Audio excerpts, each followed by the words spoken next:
Plai Kayo, later Khun Phaen, Khun Chang, and Nang Pim, later Nang Wan Tong, are childhood friends in Suphanburi. Plai Kayo grows up to be handsome, clever, and brave, but he is poor because the king executed his father. He ordained as a novice monk so that he could be educated at the local temple. He excels in martial arts and develops a love of magic. Khun Chang is his opposite, bald, ugly, and crass, but very rich.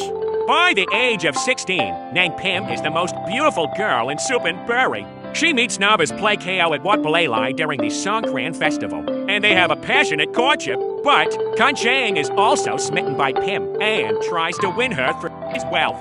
Love triumphs. Plai Kayo leaves the temple and they get married. Even though Pim can already see that he is a great womanizer, only 2 days together after the marriage, Plai Kayo is called up to lead an army on a campaign in the north. Pim falls sick from pining. The abbot of Wat Palai changes her name to Nang Wanthong to revive her luck.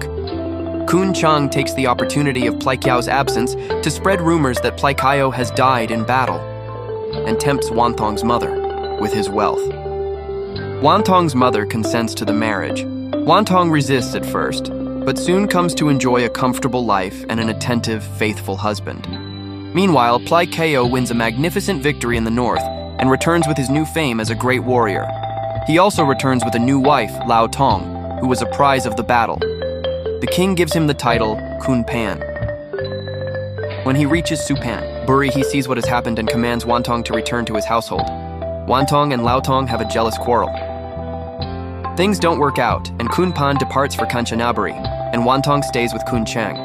But before long, Khun Phaen is separated from Lao Tong by the king as punishment for skipping royal service. He equips himself with a magic sword, a magnificent horse, and a powerful spirit, Golden Child.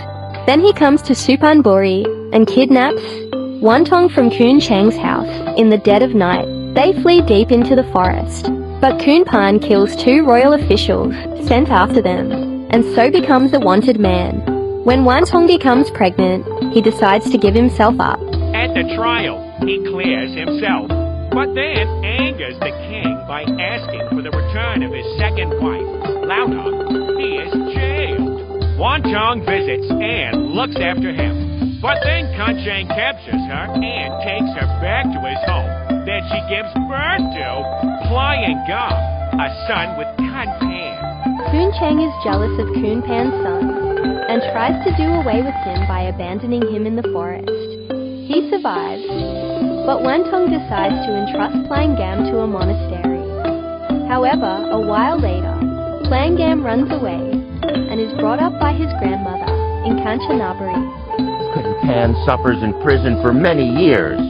He is released when the king needs him to lead another military campaign in the north.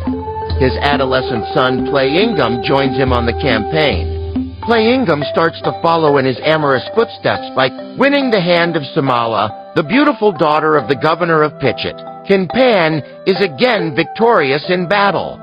The king is so pleased that he not only restores Khun Phaen to royal favor, but bestows on Plai Ngam the title of Prawi and 2 wives, his beloved Simala, and a daughter of the defeated king of Chiang Mai. At the wedding, Pra, Wai, and Khun Chang get in a drunken quarrel, which ends in a court case. Khun Chang loses and faces punishment, but Pra, Wai, appeals for him to be freed. Khun Chang petitions the king to regain Wanthong as his wife.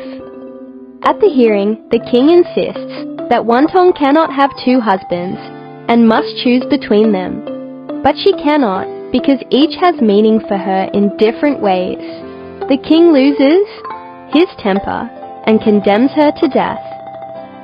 Phra Wai appeals and wins a reprieve at the last minute. He gallops off on his horse to stop the execution. But the executioner, on seeing the approaching horse, thinks the king is angry with him for delaying the execution, so he immediately beheads Wanthong.